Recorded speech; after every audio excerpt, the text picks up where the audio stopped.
오늘 말씀은 마태복음 6장 19절에서 24절 말씀입니다.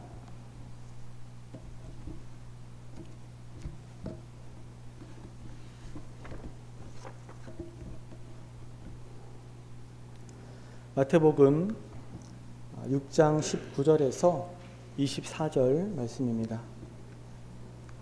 우리 한 절씩 교독하시고 마지막 절 합독하겠습니다. 너희를 위하여 보물을 땅에 쌓아두지 말라. 거기는 좀과 등록이 해하며 도둑이 구멍을 뚫고 도둑질하느니라.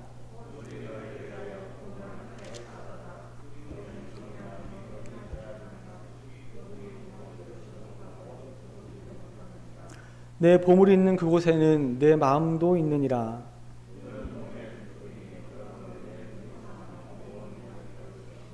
눈이 나쁘면 온 몸이 어두울 것이니 그러므로 내게 있는 빛이 어두우면 그 어둠이 얼마나 더하겠느냐.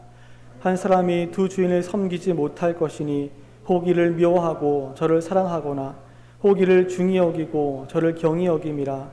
너희가 하나님과 재물을 겸하여 섬기지 못하느니라. 아멘. 네.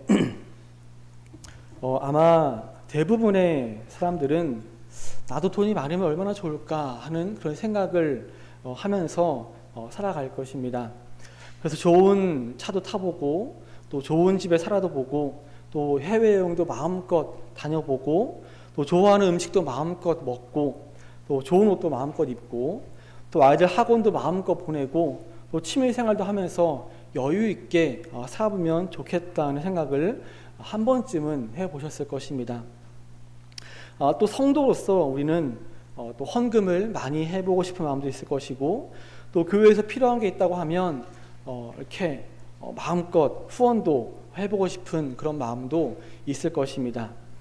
이런 행복한 상상을 하면서 사람들은 열심히 일을 해서 돈을 법니다. 그리고 자신의 꿈을 이루기 위해서 열심히 돈을 모읍니다. 성도라고 해도 이 세상을 살아가기 위해서는 돈을 벌고 어느 정도 돈을 모아야 합니다. 그런데 순서가 바뀌면 안 됩니다. 과연 우리 성도들은 재물에 대해서 어떤 태도를 가져야 할지 본문 말씀 통해서 함께 살펴보도록 하겠습니다. 첫째로 성도는 이 재물을 땅이 아니라 하늘에 쌓아야 합니다. 본문 19절 말씀을 보시면 너희를 위하여 보물을 땅에 쌓아두지 말라. 거기는 좀과 등록이 해하며 도둑이 구멍을 뚫고 도둑질하느니라고 했습니다. 여러분은 저축을 많이 하십니까? 우리가 저축을 하는 것은 이제 청약 통장 같은 그런 통장에 저축을 하는 것과 같이 어떤 목적을 가지고 저축을 하기도 하고요.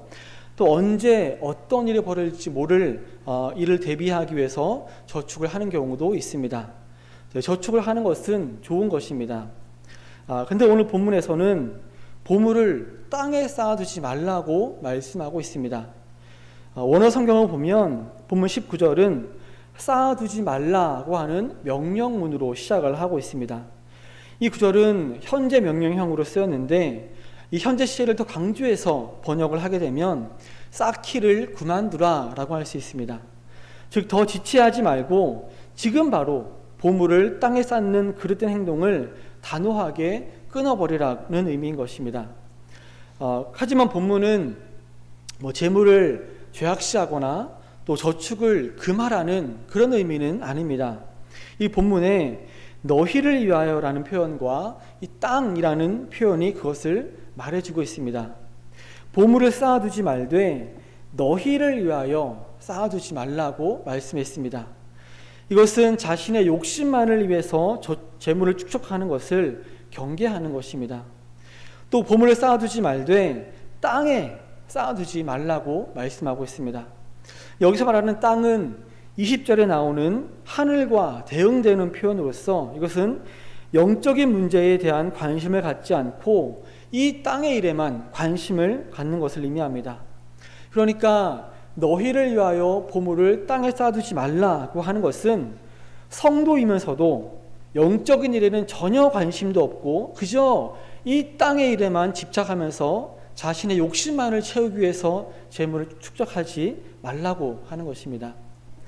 네, 그렇게 하면 거기에는 좀과 동록이 해하게 된다고 말씀하고 있습니다.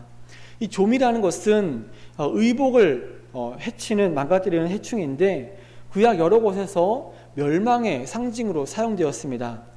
이사야 50장 9절 말씀 보시면 보라, 주 여호와께서 나를 도우시리니 나를 정죄할 자 누구냐?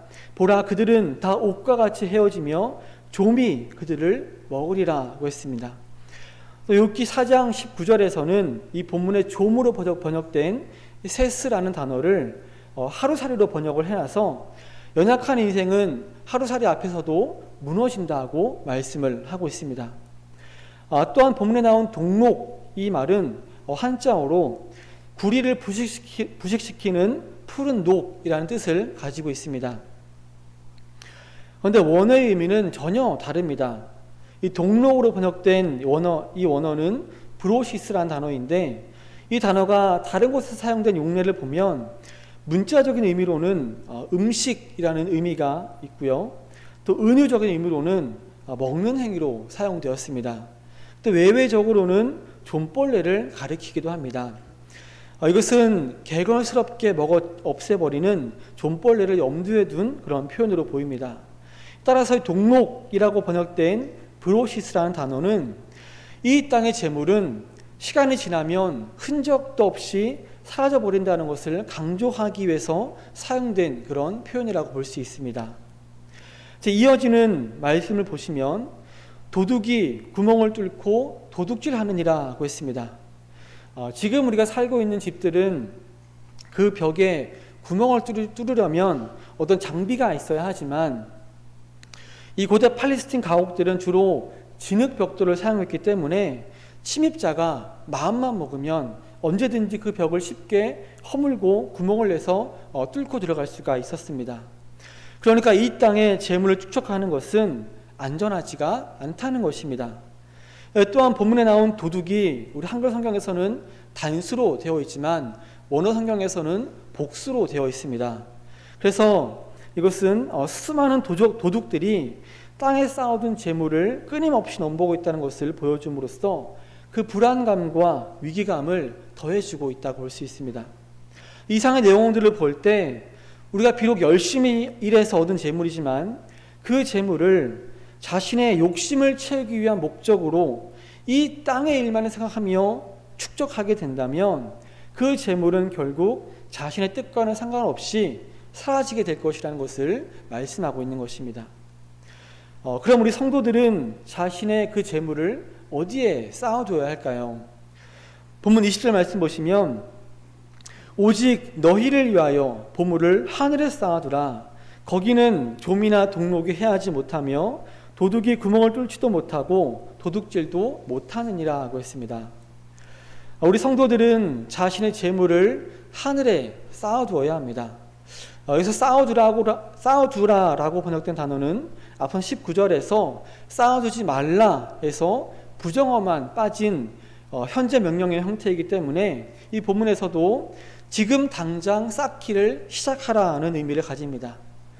자, 그러면 보물을 하늘에 쌓아둔다는 것은 구체적으로 어떤 것을 말하는 것일까요? 오늘 본문과 병행 구절인 누가복음 12장 33절 말씀을 보시면 너희 소유를 팔아 구제하여 낡아지지 아니하는 배낭을 만들라. 곧 하늘에 든 바 다함이 없는 보물이니 거기는 도둑도 가까이 하는 일이 없고 좀도 먹는 일이 없느니라 하고 말씀하고 있습니다. 여기서는 자신의 소유를 팔아서 타인에게 자선을 베풀고 구제하는 것이 곧 하늘에 보물을 쌓아두는 것이라고 말씀하고 있습니다. 자선을 베풀고 구제하는 것뿐만이 아니라 우리가 하나님 나라의 확장을 위해서 헌금을 하고 또 각종 우리 선교 회비가 있다면 회비를 내고 또 각종 교회 행사를 위해서 후원을 하는 등으로 자신의 재물을 사용하는 것도 역시 하늘에 우리의 보물을 쌓아두는 것이라고 할 수 있을 것입니다. 더 나아가 우리의 시간을 하나님을 위해서 또 교회를 위해서 봉사하는 것도 우리의 보물을 하늘에 쌓아두는 것이라고 할 수 있습니다. 예배 시간보다 일찍 오셔서 안내를 하는 것도 그렇고 또 이제 각 셀별로 전도를 하실 텐데 노방 전도를 하는 것이나 또 토요일에 자기 차례가 되어서 교회에 와서 청소를 하는 것도 모두 하늘에 우리의 보물을 쌓아두는 것이라고 할 수가 있는 것입니다.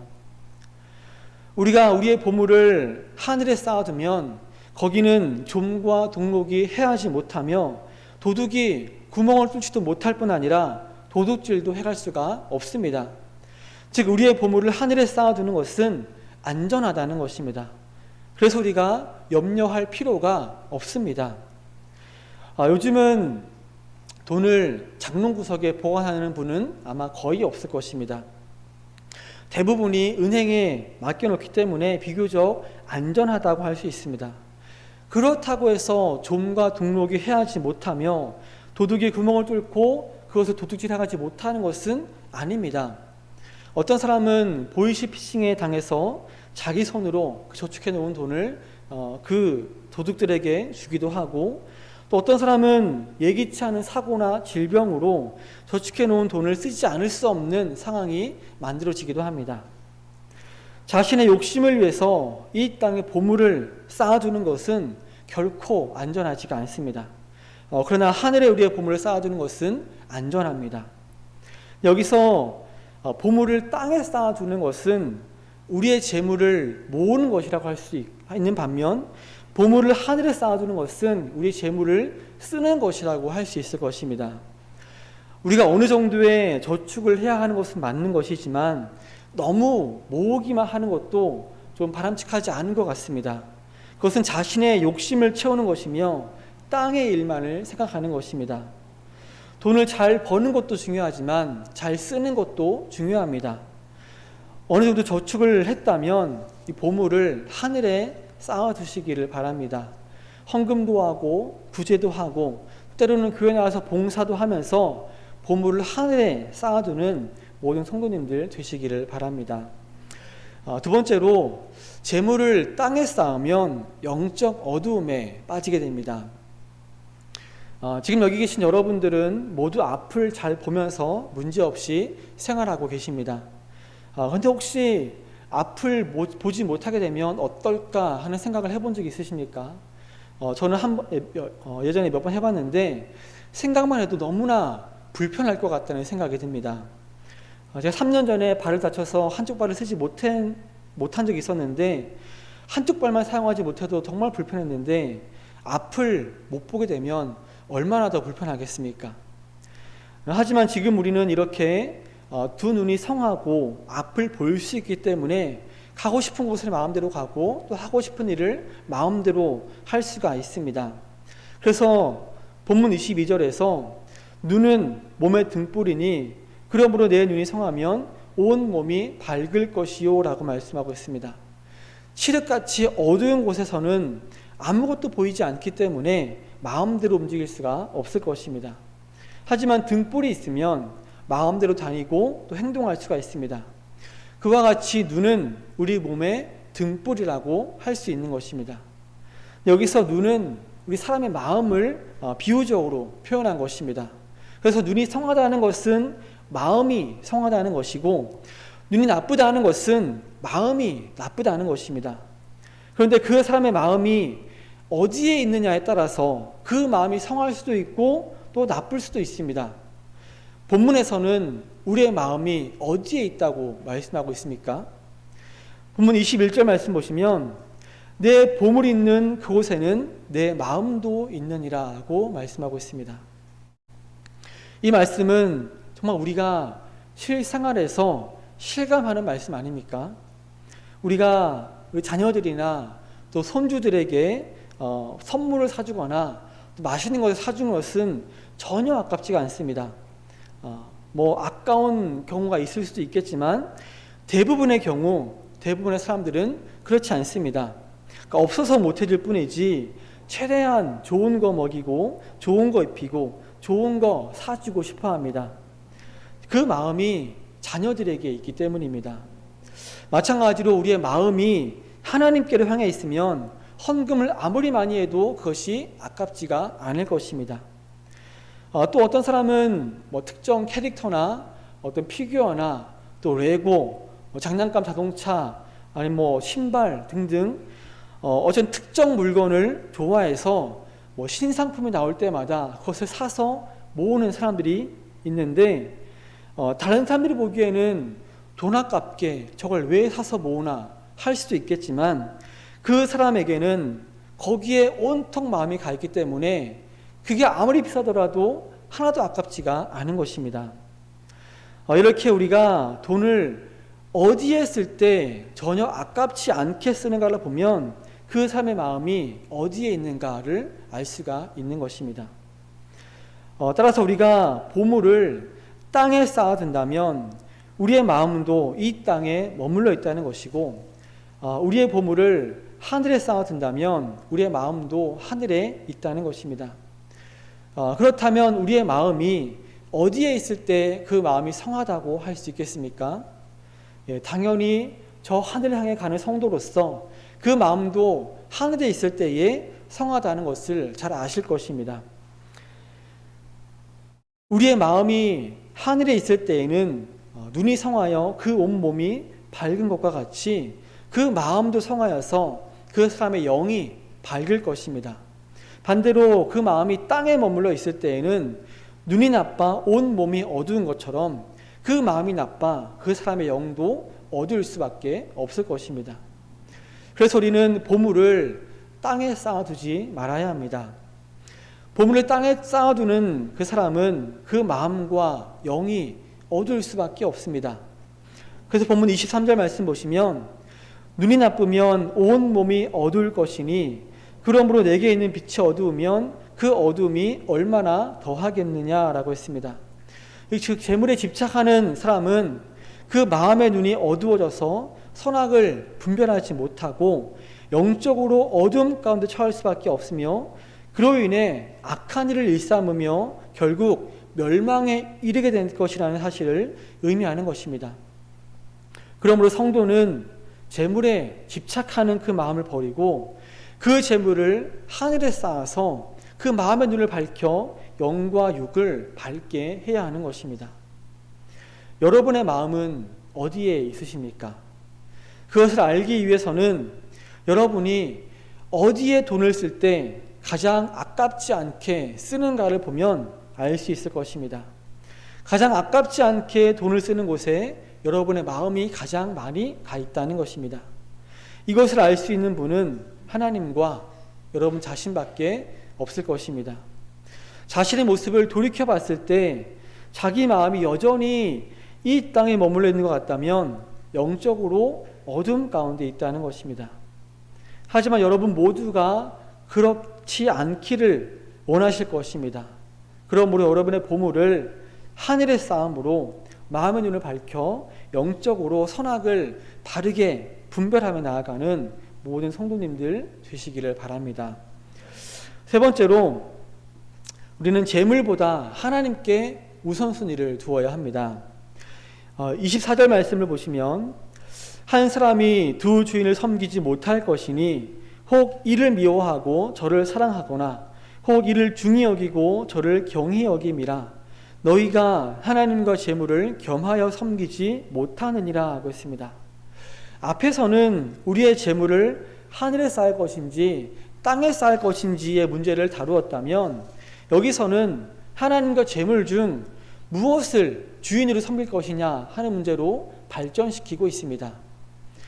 지금은 노예제도가 없어서 이 본절의 말씀이 우리에게는 잘 실감이 되지 않을 수도 있지만 한 사람이 두 주인을 섬길 수 없다는 것은 노예제도를 경험해 보지 않고서도 잘 이해할 수 있는 그런 말일 것입니다.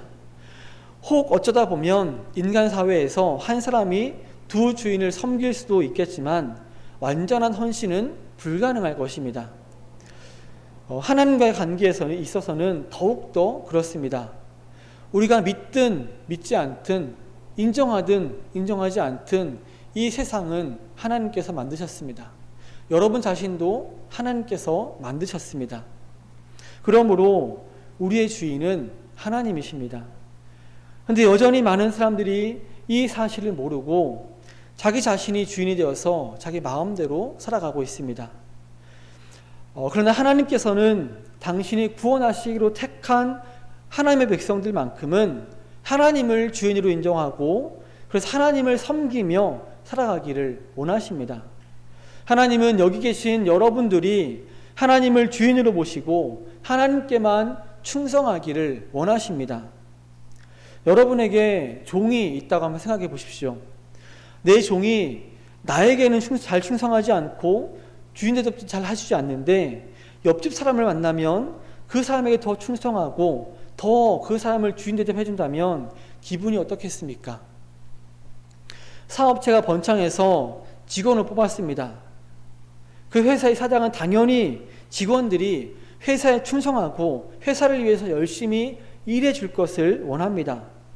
그런데 우리 직원이 다른 사람들에게 우리 회사를 홍보하는 것이 아니라 경쟁업체를 홍보해주고 또 사장 몰래 경쟁업체에 좋은 아이디어를 제공해 준다면 사장은 더 이상 그 사람을 고용할 수가 없습니다.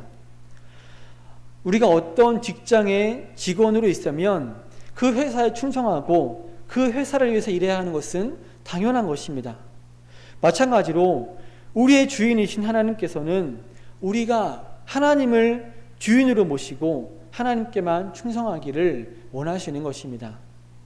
그래서 성경을 보면 하나님과 성도와의 관계를 신랑과 신부의 관계로 묘사하기도 합니다. 신부가 자기 신랑이 있는데 다른 남자를 사랑하면 안 되는 것처럼 신부인 우리는 신랑 대신 하나님만을 사랑하고 섬겨야 하는 것입니다. 하나님은 우리에게 주신 십계명에서도 그 첫 번째 계명으로 너는 나 외에는 다른 신들을 내게 두지 말라고 말씀하시면서 하나님만을 섬기라고 말씀하셨습니다.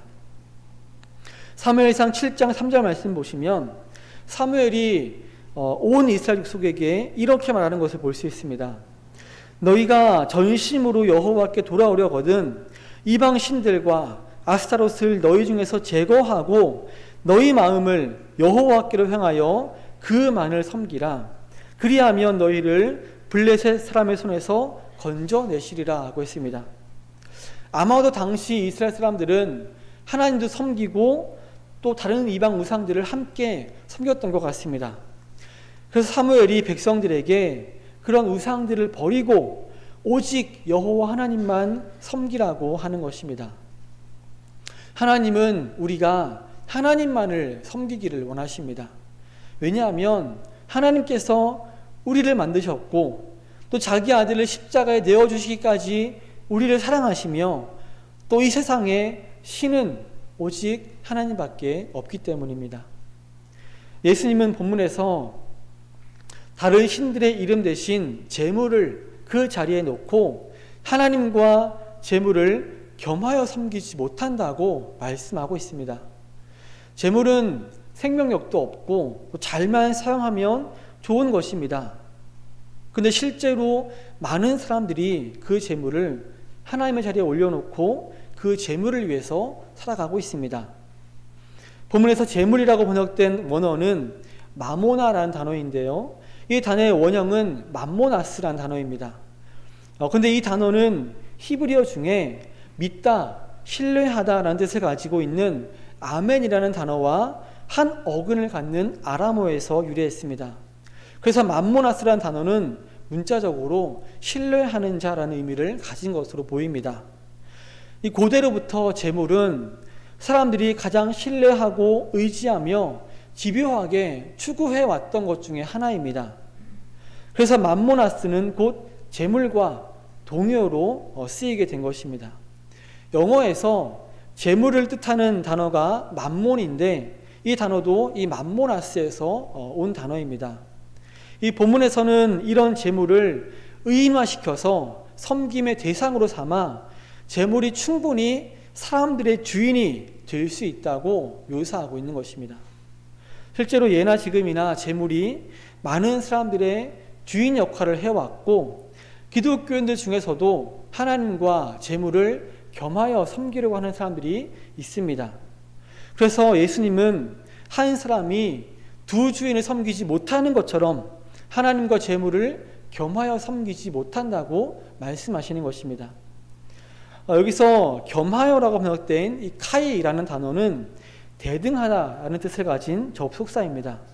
그래서 본문에서 하나님과 재물을 겸하여 섬긴다고 하는 이 표현은 천지의 창조자이신 하나님을 그분의 피조물에 불과한 재물과 동등한 위치에 두는 것을 의미합니다.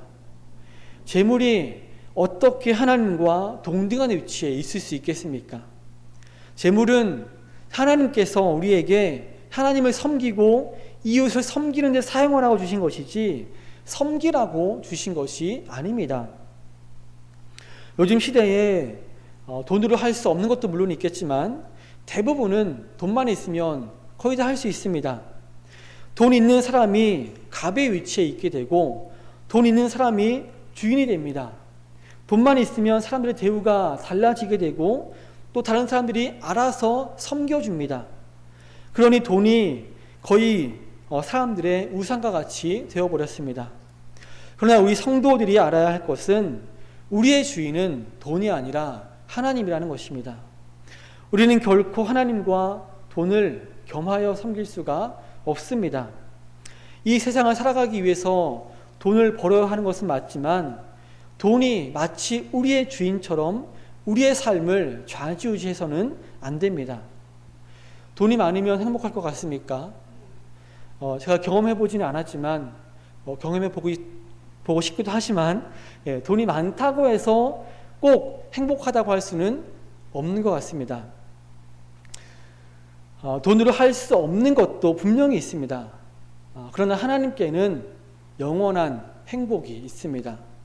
하나님은 못하시는 게 없는 전지전능하신 분입니다. 그러므로 혹시라도 하나님과 이 재물을 겸하여 섬기고 있었다면 이제부터는 재물을 여러분의 그 섬김의 대상에서 제외해 버리시고 오직 하나님께 모든 우선순위를 두고 살아가는 모든 성도님들 되시기를 바랍니다. 성도 여러분, 여러분은 갑자기 없던 돈이 생겨서 지갑이 두둑해지면 왠지 모르게 마음이 든든하고 또 어딜 가도 자신감이 생기지 않습니까? 또 없던 돈이 생겼으니 이 돈으로 뭘 할까 하는 그 마음에 설레기도 할 것입니다. 제가 예전에 그랬던 적이 있습니다. 제가 3년 전에 발을 다쳐서 수술을 하고 보험금을 받은 게 있었는데 그 통장에 이게 수십만 원의 순전히 제 개인적인 돈이 생겼습니다. 통장에 있는 잔액을 보니 왠지 모르게 마음이 든든해졌습니다. 그리고 올해는 추수감사헌금을 다른 때보다 더 많이 할 수 있다는 그런 생각을 하니까 기뻤습니다. 하지만 그런 생각은 잠시뿐이었고 이제 그 돈으로 사고 싶었던 신발도 사고 옷도 사고 책도 사고 해야겠다 하는 생각에 기분이 좋아졌습니다. 그런데 그 어간에 타고 다니는 차가 이제 타이어가 좀 이상한 생각이 들어서 확인을 해보니까 오른쪽 뒷바퀴가 바람에 완전히 빠져 있는 것이었습니다. 근데 사실 타이어가 이상하다 느낀 것은 훨씬 며칠 전에 있었던 일입니다. 근데 그 차를 타고 당시 섬기는 교회가 용인에 있었는데 김포에서 용인까지 가족들 다 태우고 그 100km가 넘는 왕복 100km 넘는 거리를 시속 100km 이상으로 그렇게 왔다 갔다 한 것입니다. 생각해 보니까 정말 아찔했습니다. 그리고 지켜주신 하나님께 감사하지 않을 수가 없었는데, 근데 그래서 이제 바람을 빠진 그 타이어를 이제 교체를 해야 하지 않겠습니까? 근데 타이어는 쌍으로 교체를 해야 됩니다. 그래서 아직 멀쩡한 그 왼쪽 타이어까지 같이 교체를 했습니다. 예상에 없던 지출이 생기긴 했지만 보험금 받은 게 있어서 아직은 그래도 괜찮았습니다. 근데 문제는 거기서 끝이 아니었습니다. 문제의 타이어를 교체를 했는데 그 타이어 바람이 없는 상태에서 다니다 보니까 충격을 받았는지 휠이 찌그러져서 이 타이어를 새 걸 끼워도 바람이 새는 것이었습니다. 그래서 어쩔 수 없이 타이어 2개와 함께 휠까지 교체를 해야 했습니다. 저한테는 엄청난 지출이었고 너무 속상했습니다. 솔직히 하나님이 조금 원망스럽기도 했습니다. 평소에 제가 돈을 많이 가지고 있는 것도 아니었고 또 헛되게 막 쓰는 것도 아니었는데 도대체 나한테 왜 이러시나 하는 생각도 들었습니다. 네, 그래도 목사니까 그런 생각은 접어두고 그래도 하나님께서 이런 일을 겪게 하신 뜻이 있을 텐데 그 뜻이 뭘까 생각하는 중에 하나님이 겸손해지라고 하시는구나 하는 것을 깨달았습니다. 근데 그때 제 상태가 어땠냐면은 자존감이 완전 저 아래 바닥을 치고 있던 상태였거든요. 근데 하나님께서는 저에게 아직 교만이 남아있다고 생각하셨는지 계속해서 저를 낮추셨습니다. 계속해서 겸손하라고 하셨습니다. 그날 차를 맡겨놓고 아직 쩔뚝거리는 발을 이끌고 집에 걸어가는데 하나님 도대체 어디까지 낮아지라는 건가요? 하는 그런 물음이 나오면서 너무 제 자신이 초라하게 느껴졌고 너무 속상해서 울고 싶을 정도였습니다. 네, 그런 깨달음이 있었고 또 설교를 준비하면서 하나 더 깨닫게 된 것은 내가 이렇게 돈을 좋아했구나 하는 것을 깨달았습니다. 그동안은 돈이 없어서 쓸 돈이 없었을 뿐이지 돈이 생기니까 너무 좋아했던 것입니다. 그래서 회개하고 돈을 좋아하지 않게 은혜를 주세요 하고 기도했습니다.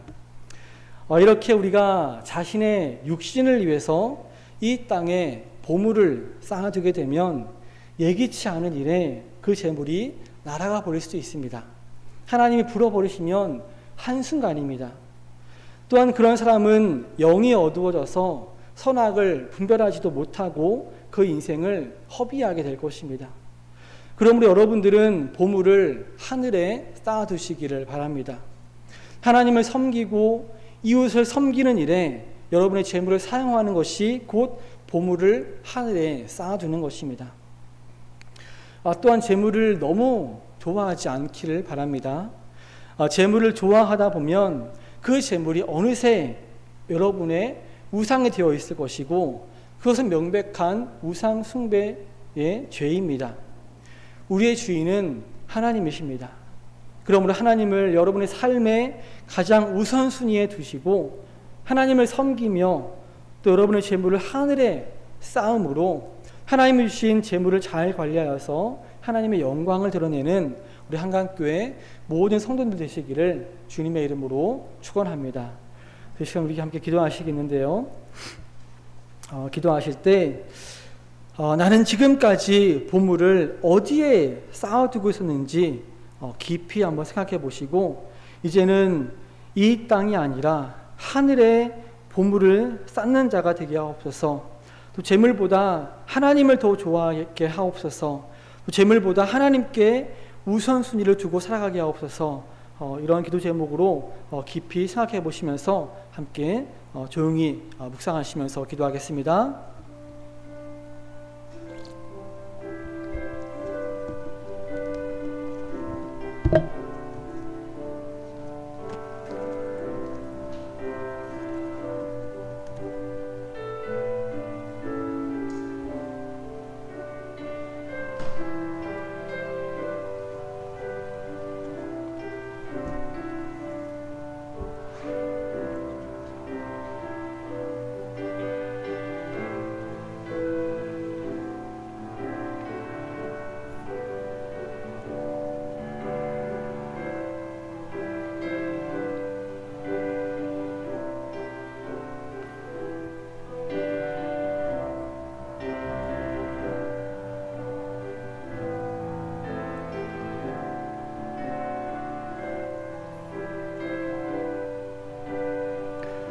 거룩하신 아버지 하나님, 하나님께서 이 시간을 통하여 성경적인 물질관을 확립시켜 주시니 감사합니다. 하나님의 몸된 교회 한강교회를 세우시고 전 세계를 향하여 우리의 가치를 정하며 가치를 향하여 달려가게 하시니 감사합니다. 하나님께서 이 시간에 하나님의 말씀으로 권면하고 깨닫게 하셨사오니 이 말씀을 붙들고 살아내는 주님의 백성들 되게 해 주옵소서. 예수님의 이름으로 기도하옵나이다. 아멘.